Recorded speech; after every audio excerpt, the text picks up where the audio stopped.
Welcome to this month's Market Update. I'm here today with Casey Lowe, Principal Consultant with Frontier Advisors, Capital Markets and Asset Allocation Team. Well, first of all, Casey, congratulations on your recent and well-deserved promotion to Principal Consultant at Frontier Advisors. Thank you, Wayne. So we have a new governor at the Reserve Bank of Australia, and she's been busy over the last month, along with other governors around the world, essentially keeping things the way they are. Step us through what central bankers are thinking at the moment. Yes, so maybe starting off with Australia, we do have a new governor, but as far as the policy goes, it's still pretty much the same. So at the most recent meeting, the cash rate was left unchanged at 4.1%. The same commentary was also provided, which is that they still remain focused on inflation and there's potential for further rate increases if needed to manage that inflationary pressure. Similar in the US, the Federal Reserve also paused this month. And again, they cited inflation as a key concern of theirs, where they may have to also increase rates further. So as a result of this concern around inflation, what we're seeing is that the market is now pricing in this higher for longer scenario for interest rates. And as a result of that, we've seen longer term government bond yields or interest rates starting to increase as well. So bond yields rising globally, what's behind that and why is that important for investors? Yes, so how it works is as bond yields increase, the price of the bond falls. So you can think of it as this way, where if you buy a $100 government bond that pays you 5% coupon, so then it's giving you a bond yield of 5%. And if the bond price falls to $90, then it's giving you a yield of 5.5%. You're still getting that 5%, $5 coupon. So despite the bond, the price of the bond falling, the bond yield increases.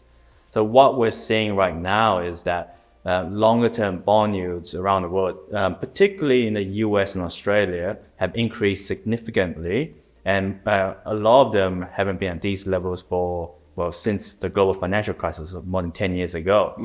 And the drivers for this increase in bond yields is that economic activity in the US and also in Australia has remained very resilient despite the increases in interest rates. So going back to this higher for longer scenario, the market is now expecting interest rates to stay higher for longer. As a result, bond yields have increased because of that. And what that has meant is that as interest rate increase, the equity markets have also been negatively impacted by it.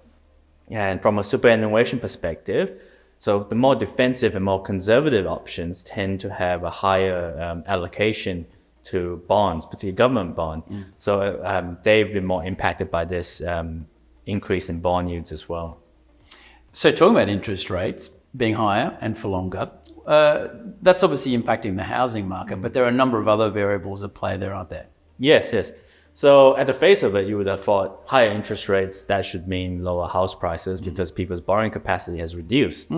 But what we're seeing in terms of the latest data release for Australian house prices, nationally, house prices have continued to go up from the September reports.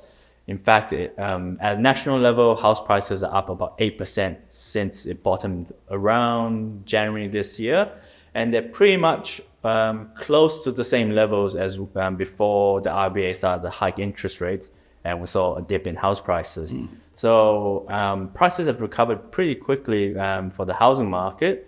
And despite the increases in interest rates, what we're seeing happen is that there are other factors, as you mentioned, and it really comes down to supply and demand.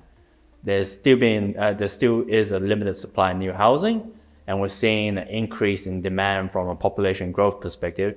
A lot of it has been driven by migration as well, but population growth overall has been increasing faster than this new supply in housing. Plenty to keep our eyes on there. Thanks for joining us for this month's Market Update.